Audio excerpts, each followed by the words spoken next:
E aí, pessoal, começa agora o Espaço Universitário. No programa de hoje, vamos falar de um assunto muito sério e muito triste. Isso mesmo. Vamos mostrar um TCC que conta um pouco mais sobre a vala clandestina de Perus, descoberta em 1990. Local onde estavam as ossadas de presos políticos, do período da ditadura militar. E esse documentário que vamos exibir hoje é da galera de jornalismo da FAPCOM.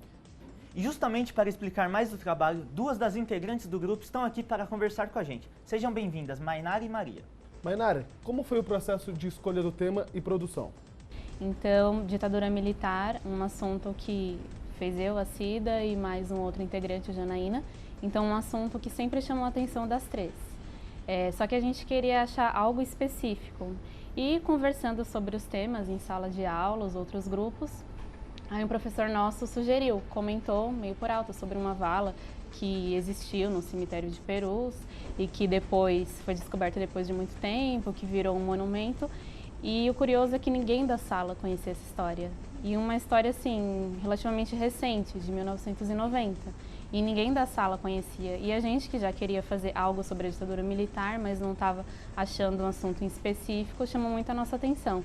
Só que ele sugeriu para um outro grupo. O grupo acabou não se interessando muito, a gente aproveitou, foi pesquisar melhor sobre isso.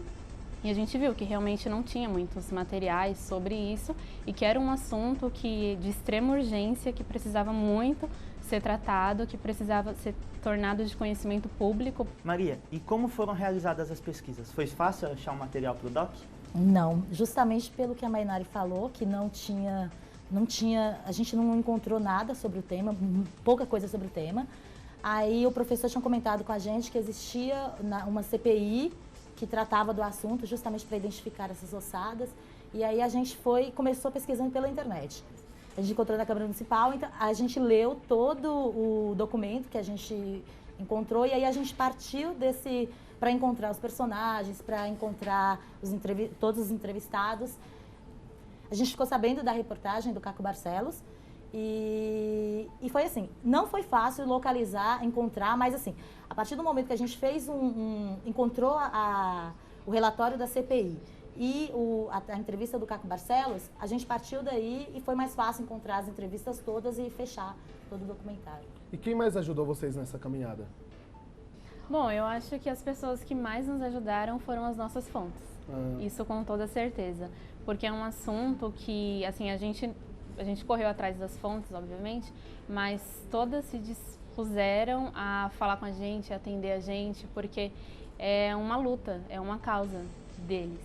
É uma missão que eles levam até hoje e que eles vão levar para sempre, o máximo que eles puderem. Então, faltava material, faltava levantamento bibliográfico, por não existir. Existe muito material relacionado à ditadura militar, mas especificamente sobre a vala de Perus, não. Então, uma das nossas entrevistadas foi uma historiadora. A gente chegou a questionar um assunto de extrema importância, um assunto de extrema urgência, porque precisa identificar para esclarecer, senão vai chegar num ponto que nada vai ser esclarecido e a história não vai ter uma resposta. Então, a gente chegou a questionar por que não existe materiais sobre a vala de Perus. E ela explicou para a gente. Outras fontes também disseram que a história vai julgar essas pessoas. As próximas gerações é que vão julgar essas pessoas. Então, os historiadores, alguns não se atrevem, não têm esse atrevimento, assim, de escrever, de dar um registro sem nenhum dos dois lados, sem escolher algum lado, um registro, assim, fiel sobre isso. Então, por falta disso, por falta de algum historiador que se arrisque, não sei se também é o momento, muita coisa ainda falta ser esclarecida, talvez nas próximas gerações, por isso que é importante a gente debater, é importante falar sobre isso para não ficar esquecido. Então não tinha muitos materiais e as nossas fontes foram os que mais nos ajudaram nisso. Eles que nos contaram, porque foi uma experiência própria, então eles que nos contaram como foi tudo, basicamente as nossas fontes. Isso. Interessante. Bom, Rodrigão, está na hora da gente assistir o material, né? Concordo com você, Rafa. Espaço para Mártires Anônimos.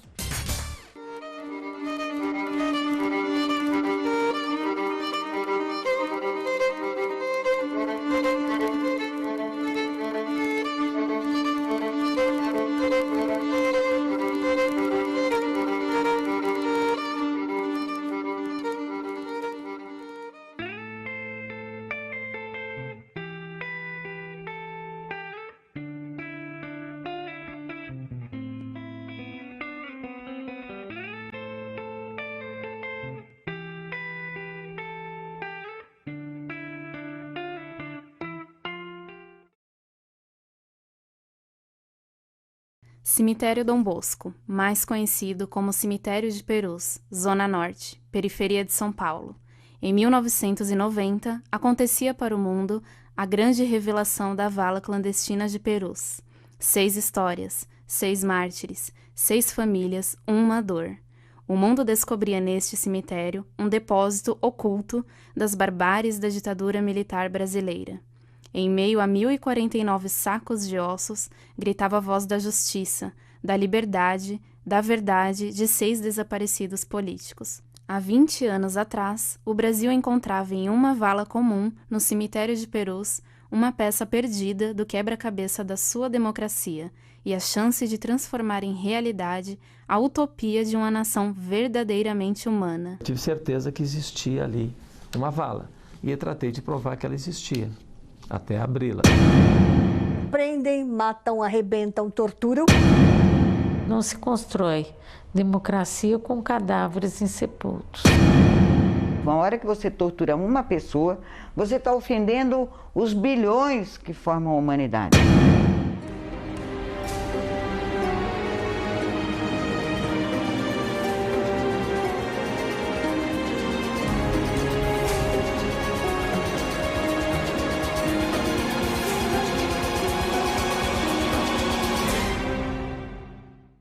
O regime militar ele é alcançado às custas de um golpe de Estado. Nós vivíamos num Estado democrático, havia eleições, quer dizer, as regras do jogo democrático eram seguidas.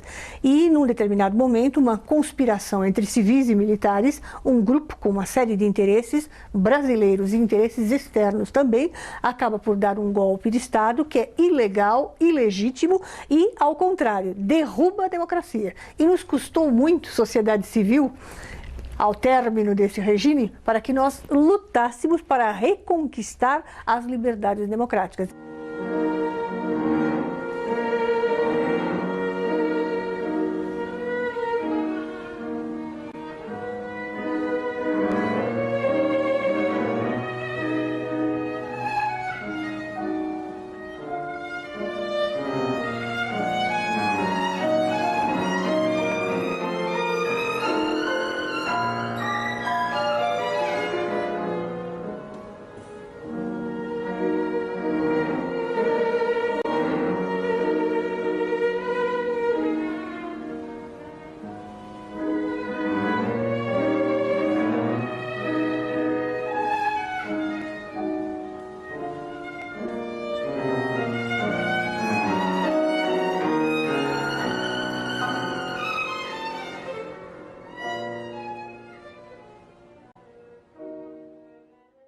Nos registros de óbitos dos indigentes constava apenas exumado em tanto de tanto. Nos livros de registro de óbitos de familiares já constava exumado em tanto de tanto e reinumado no mesmo local. E aí me intrigou, né, aquilo lá, pô, mas como? Cadê esses ossos, né? Aí eu perguntando para funcionários, né, mais antigos, foi-me dito que esses ossos eram de indigentes, não tinha onde colocar, precisaria da sepultura para outros indigentes e eles foram colocados numa vala. Aí eu falei, mas essa vala está onde? Aí me levaram até o local, que é onde hoje existe a concha, né? Era beirando um muro, numa área de jardim, uma vala aberta com a reta escavadeira, e ali estavam muitas dezenas de sacos, né, com restos mortais.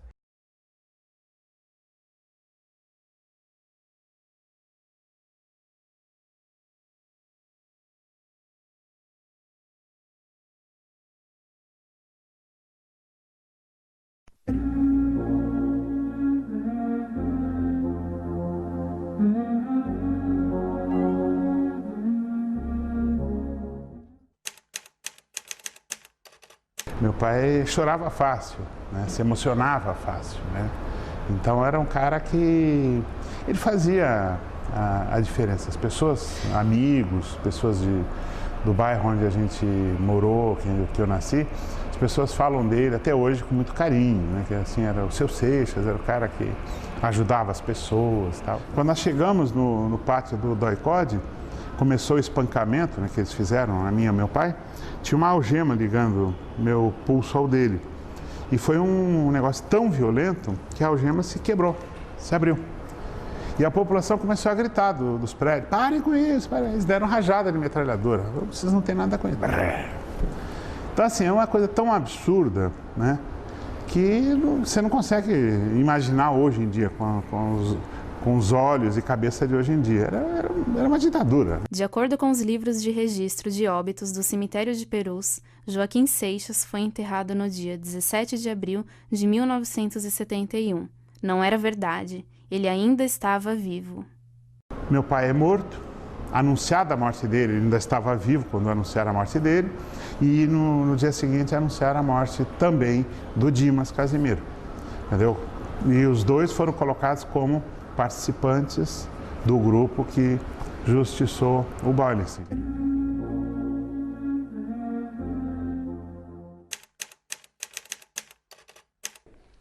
O meu pai, ele morreu durante uma chegada em casa, já tinha um cerco armado para ele. Dimas Antônio Casimiro foi executado, fuzilado, em abril de 1971, em um cerco armado quando chegava em casa, no bairro da Saúde. Jornais divulgaram versão mentirosa de morte em tiroteio com a polícia. Ele foi enterrado como indigente no cemitério de Perus, embora seus assassinos o conhecessem muito bem. As fotos de seu corpo mostram marcas visíveis de lesões na região frontal do rosto, no nariz e nos cantos internos dos olhos. Aos 25 anos, Dimas deixou esposa e um filho de 4 anos de idade.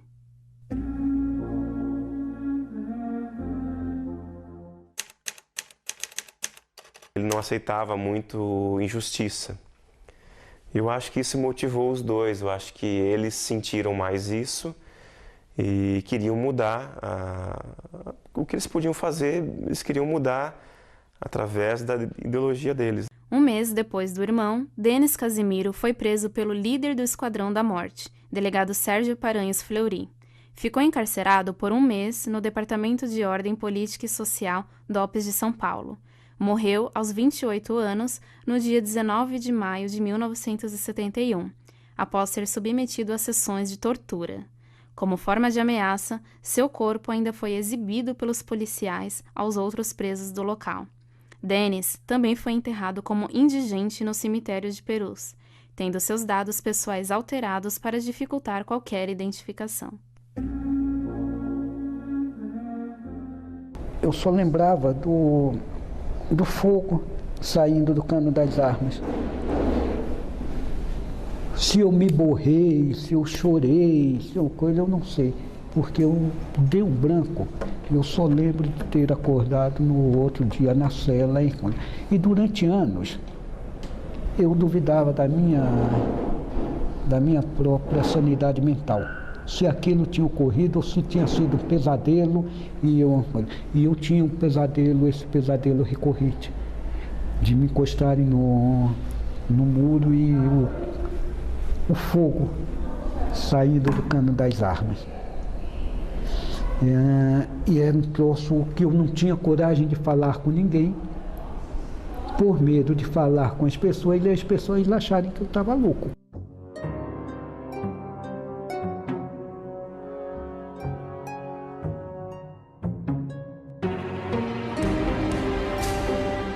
Tortura é uma dor que não passa. Ela marca sua vida para todo e sempre. Você carrega esse estigma, você carrega essa dor. O que a gente faz é conviver com essa história pesada e superar numa perspectiva assim, de que nós podemos vencer. Nós ficávamos sempre nuas, né? No meu caso, eu tinha acabado de ter neném, então eu tinha leite que escorria, me doía muito o seio, tinha febre. E aí eles eram tarados e um deles dizia que o leite, eu cheirava azedo do leite, não tomava banho, do sangue, quando a gente tem bebê, Aos 40 dias a gente sangra muito. Sem banho, tinha uma pia só e papel higiênico, né? Então eu cheirava sangue pisado, sangue azedo, leite azedo, suor, dá um suor terrível, era horrível. Então eles me empurravam, me batiam, riam muito porque eu cheirava muito mal. Até que um deles, que era bem mais tarado que os outros, chamava Trali, ele era meio mais velho assim, ele me batia porque escorrer o leite incomodava ele. Olha que horror. E incomodava na taradice, né? E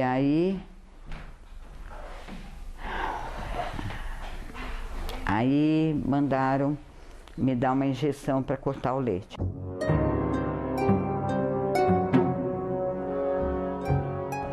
Eu fiquei no pau de arara, fiquei pendurado durante o dia inteiro do dia 16. Choque de 2 máquinas de choque simultaneamente, espancamento, tanto que quebraram a minha vértebra, afogamento.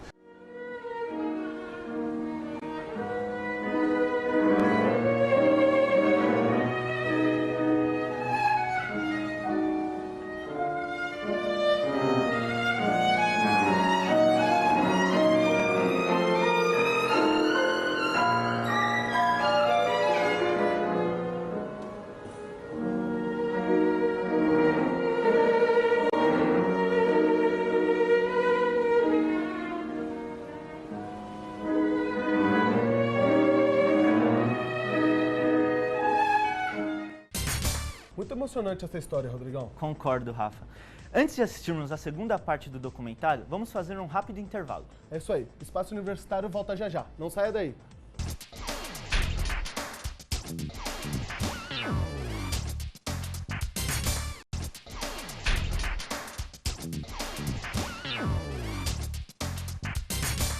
Espaço Universitário de volta. Hoje falando sobre a vala clandestina de Perus. A Mainara e a Maria, integrantes do grupo que fez esse documentário, estão aqui com a gente falando um pouco sobre a produção do trabalho. Maria, qual foi a maior dificuldade de fazer esse trabalho? Olha, a gente enfrentou várias dificuldades aí no caminho. Uma delas foi justamente o que a gente comentou de localizar material sobre o assunto, que tinha pouca coisa. Depois a gente teve dificuldade porque eram 3 integrantes e aí a gente tinha que conciliar o tempo de uma com o tempo da outra, faculdade. E aí uma das nossas fontes, ela morava em uma outra cidade no interior de São Paulo, Votuporanga. E aí a gente teve que marcar uma viagem, então assim, era um dia para ir, vir, entrevistar, foi bem corrido. Eu acho que uma das dificuldades foi essa. E a maior mesmo foi conciliar o tempo da gente, porque a gente, além de fazer a faculdade, a gente trabalhava com a agenda dos entrevistados e também as viagens que apareceram pelo caminho. Mainari, e como que foi a gravação? Vocês tinham os equipamentos, pegaram emprestado da faculdade e o transporte? Vocês tinham carro, no ônibus, como que foi? Não, a gente pegou emprestado da faculdade, a gente teve que deixar um cheque calção na faculdade e aquela responsabilidade de cruzar a cidade carregando tripé, carregando câmera, máquina, todos os equipamentos. E a gente não tinha carro na época, então pegando trem, metrô, ônibus, com os equipamentos.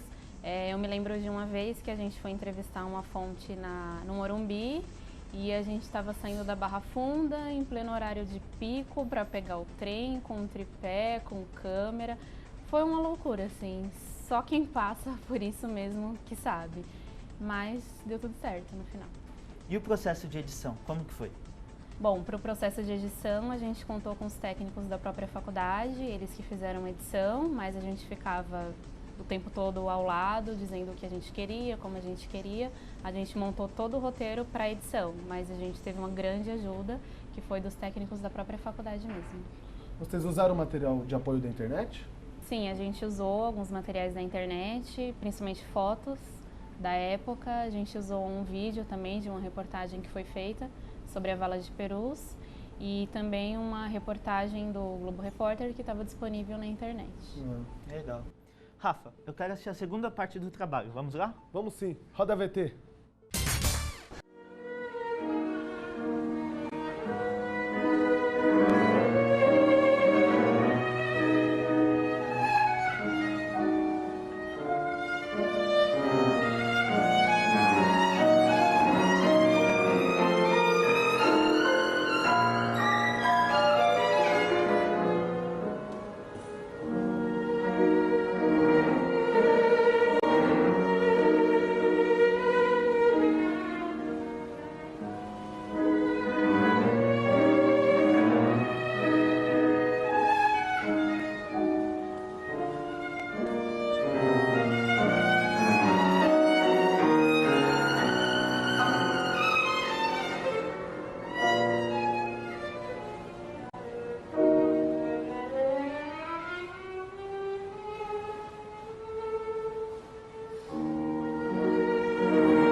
A minha mãe e minhas irmãs saíram da prisão 1 ano e meio depois, foram ao cemitério de Perus, localizaram a sepultura dele e começaram a ir toda semana lá para poder garantir que não destruíssem o corpo dele.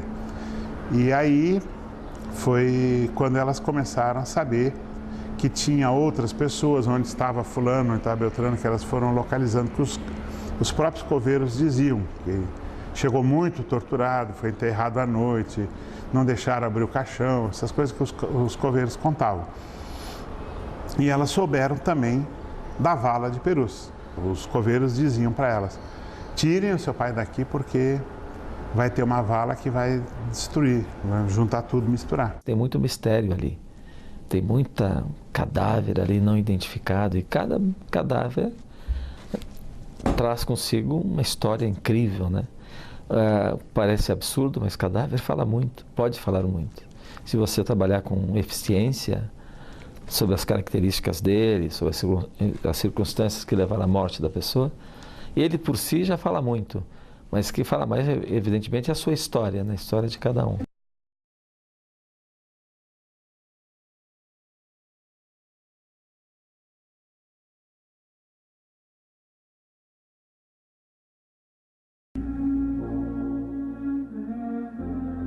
Uma pessoa que não sabe que o seu filho morreu, em que circunstâncias ele morreu, vá convencer uma mãe que esse filho não está vivo. Ela permanece até hoje, 30, 40 anos depois, esperando que esse filho um belo dia entre pela porta. Ele vai impedir essa mãe de pensar dessa maneira? Então a existência dessa vala, mesmo com um número não tão grande de desaparecidos políticos, dá um pouco de paz e um pouco de sossego para essas mães. Eu acho que isso é uma coisa fundamental.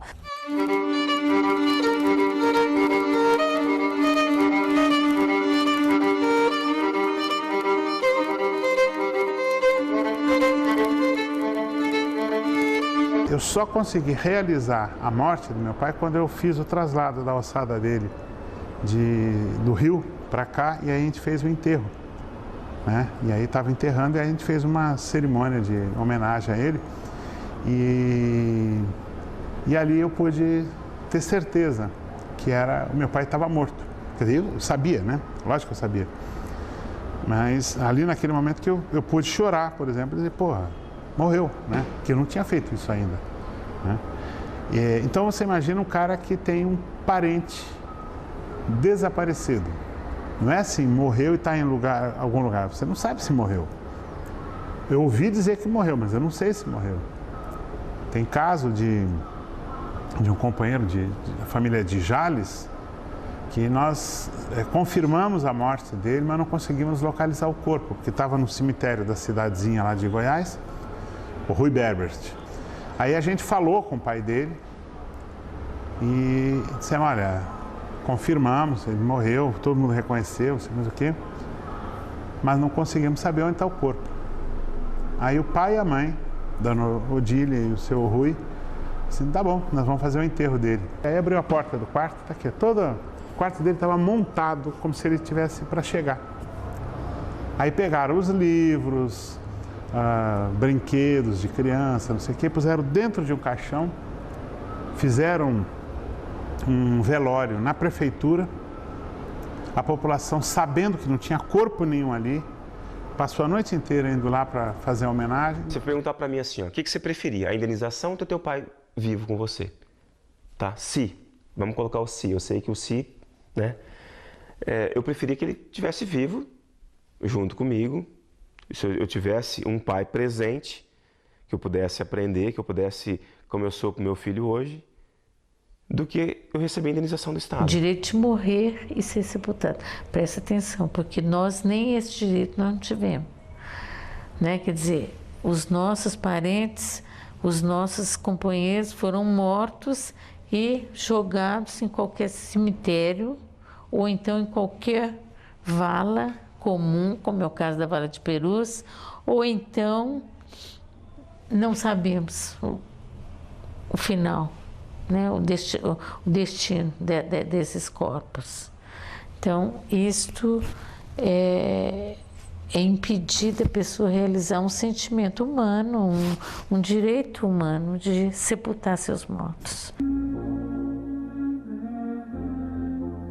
Após a abertura da vala, as ossadas foram encaminhadas para identificação na Unicamp, Universidade de Campinas. Tempos depois, foram abandonadas pelo legista Fortunato Badam Palhares. Os restos mortais foram encontrados em situação de calamidade, em um chão sujo de lama. Após uma interferência do Ministério Público Federal, legistas do IML, Instituto Médico Legal, e da USP, Universidade de São Paulo, assumiram os trabalhos de identificação. Nenhum avanço aconteceu por parte desses órgãos. O Ministério Público teve que intervir mais uma vez e um laboratório particular, capacitado para a realização de exames de DNA, foi contratado. Hoje, algumas ossadas encontram-se no columbário do cemitério do Araçá, e a responsabilidade pelos trabalhos chegou à Polícia Federal em Brasília, onde o laboratório fará a identificação. Eu tenho dito que eu poderia não ter feito outra coisa como prefeita da cidade de São Paulo. Teria valido ser prefeita de São Paulo para promover aquela ação de governo no sentido de revelar a verdade sobre a vala clandestina de Perus.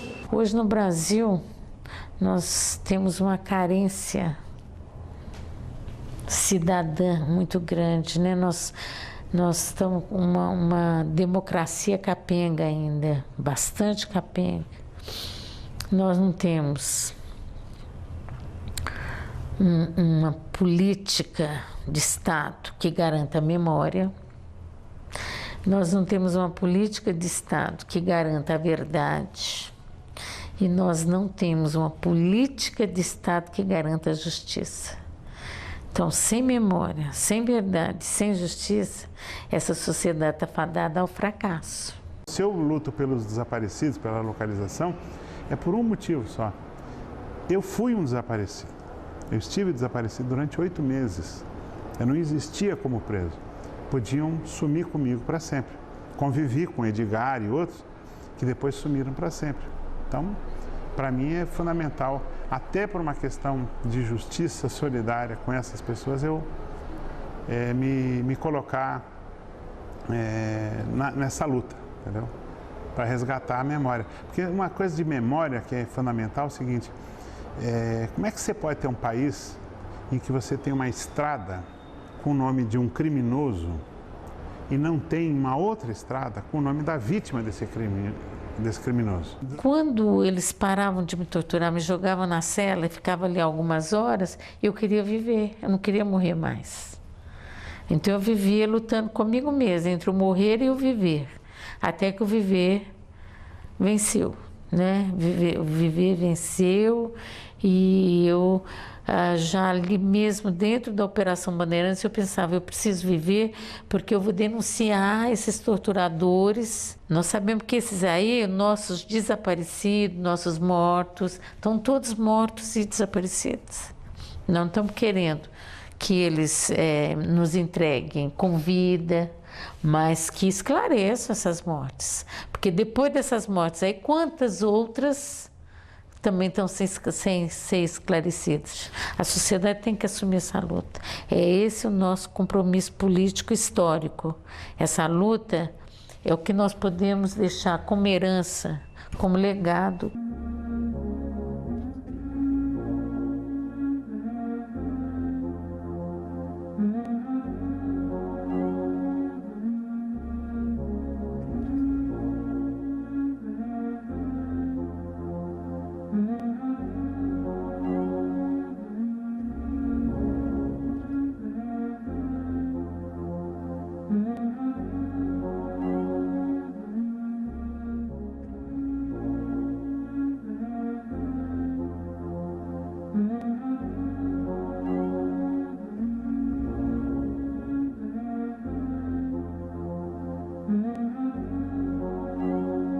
Atualmente, as ossadas suspeitas de pertencerem a Dimas Casemiro encontram-se à espera de respostas em um laboratório em Brasília, sob responsabilidade da Polícia Federal.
Muito triste essa queima de arquivo na época da ditadura.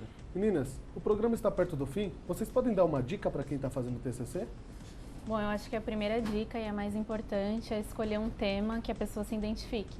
Um tema que ela queira explorar, que ela queira abordar, não para fazer um trabalho de faculdade, mas para fazer algo para a vida dela, que vai fazer uma diferença não só na vida dela, mas também, no nosso caso pelo menos, na vida de outras pessoas.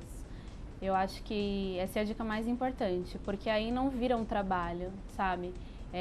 A gente passou por muitas dificuldades, como a gente já falou aqui, de tentar conciliar o nosso tempo, de pouquíssimas horas de sono, às vezes virar à noite para fazer o trabalho, mas não era uma coisa pesada, não era uma coisa maçante, porque a gente queria fazer, a gente sentia que estava fazendo algo importante, não só para conseguir um diploma, não para depois deixar guardado numa gaveta, sabe?